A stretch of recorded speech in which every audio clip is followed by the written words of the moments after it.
Dinoblade is a compact, single-player, Souls-like action RPG. Its sword fights feel like Sekiro combat, but that comparison only covers the duels.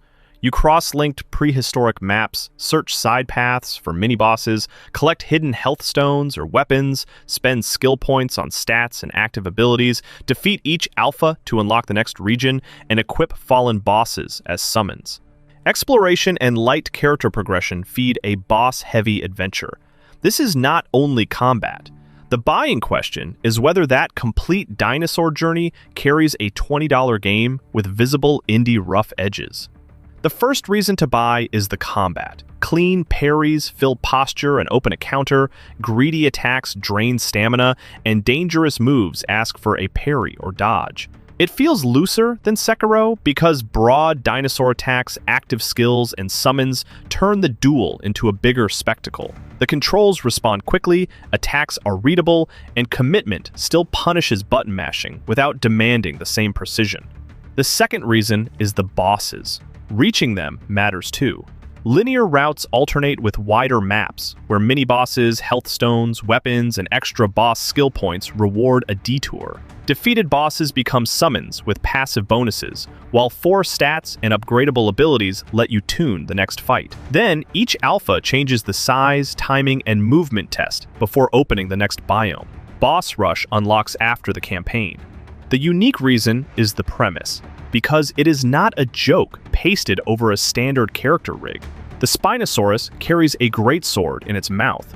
Rival dinosaurs fight around their own bodies, and finishers use the animal's weight and reach. One predator even swings an ankylosaurus as a weapon. That authored animation turns a funny clip into a coherent action fantasy.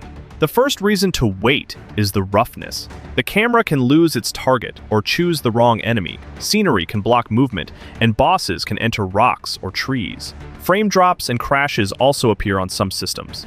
4 patches landed across the first 5 days to repair progression blockers, controller binding, hitboxes, and boss balance. The response is encouraging, but the launch still has edges being fixed in public. The second reason is the scale. A careful run lands around 6 to 10 hours. Ordinary enemies are simple, and many side paths end in upgrade resources rather than stories or elaborate discoveries. Stats, skills, and boss summons give you choices, but several blades share much of the same moveset, and builds remain compact. The campaign is the main event. Boss Rush mainly lets you replay its strongest encounters. The expectation check is about depth. This is not Elden Ring with a dinosaur skin, and it does not match Sekiro's polish, encounter density, or storytelling. Expect a focused route through several biomes, optional mini-bosses, light exploration and character upgrades between authored boss fights. There is no lost currency on death and no multiplayer. A vast world, deep equipment theory, and a substantial narrative sit outside this game. If you want a short adventure where exploration and upgrades keep leading to memorable dinosaur duels, Dinoblade makes its $20 pitch clear. However, if unstable lock-on, a compact campaign, or launch week repairs can break that fantasy for you, maybe wait for another patch or a sale. The bosses and wonderfully specific animation will still be there.